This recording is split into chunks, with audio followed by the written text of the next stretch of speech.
Most of our kids, a bulk of our kids, come from backgrounds that don't expose them a lot to the work world or the professional world. And we do a lot of training here. A bulk of the Career Resources Department really works to get them the skills they need. We have job skills classes that our kids go through.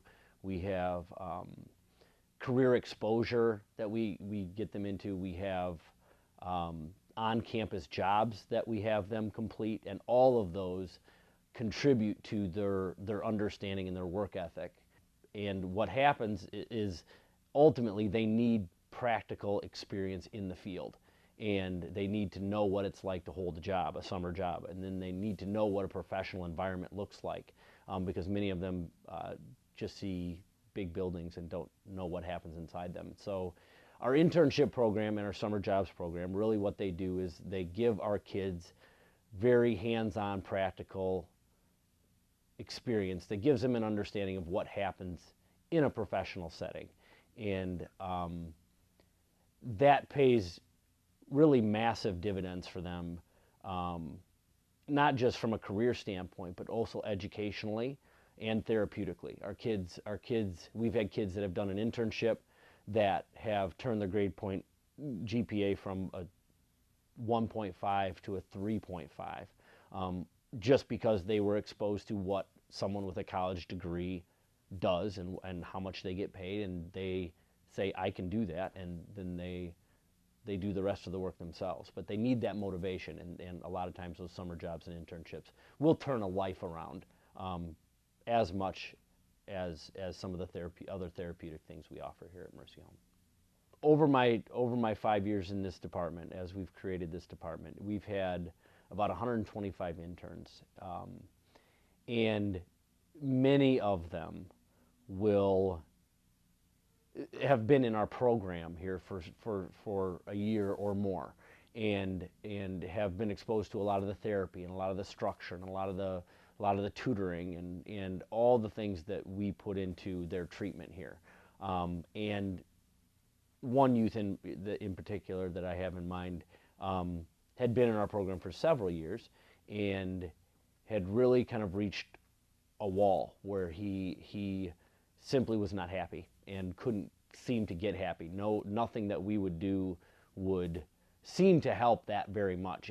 But when he got a job and was walking to and from work, and it changed his outlook in a way that several years of pretty intensive residential treatment couldn't do, because I believe they feel like they have a future, and if they have a future that's promising, they can handle their past, and they can deal with that as long as where they're going is going to be better than what they've experienced.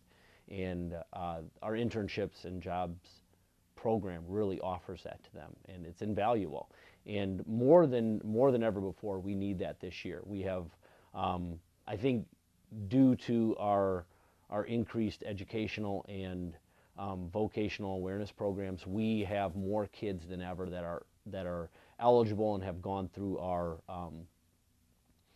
application process for internships, and so we have a big need for internships this year. We also always have a substantial need for after school and summer jobs, always. That's a perpetual need that we have. Most of our kids start out at entry-level jobs, and we're always looking for any sort of entry-level job, whether that be fast food, department stores, factories, any sort of your typical entry-level job. We're always in need of those so that our kids get their foot in the door and get some work experience. We're always looking for that. In the economy that we're currently in, with the youth unemployment rate being so much higher than the adult unemployment rate, it is more critical than ever that our supporters come alongside us and offer opportunities to our kids. Whether that be an internship or a summer job, it's critical that we have people that support us and have continued to support us over so many years in helping our kids get the invaluable experience in the workforce that they need to succeed. I just want to say thank you to all of those people that have come alongside us in the past 5 years and offered these life-changing experiences for our kids. Without you, many of our kids wouldn't be as successful as they are. So a deep, heartfelt thank you to you.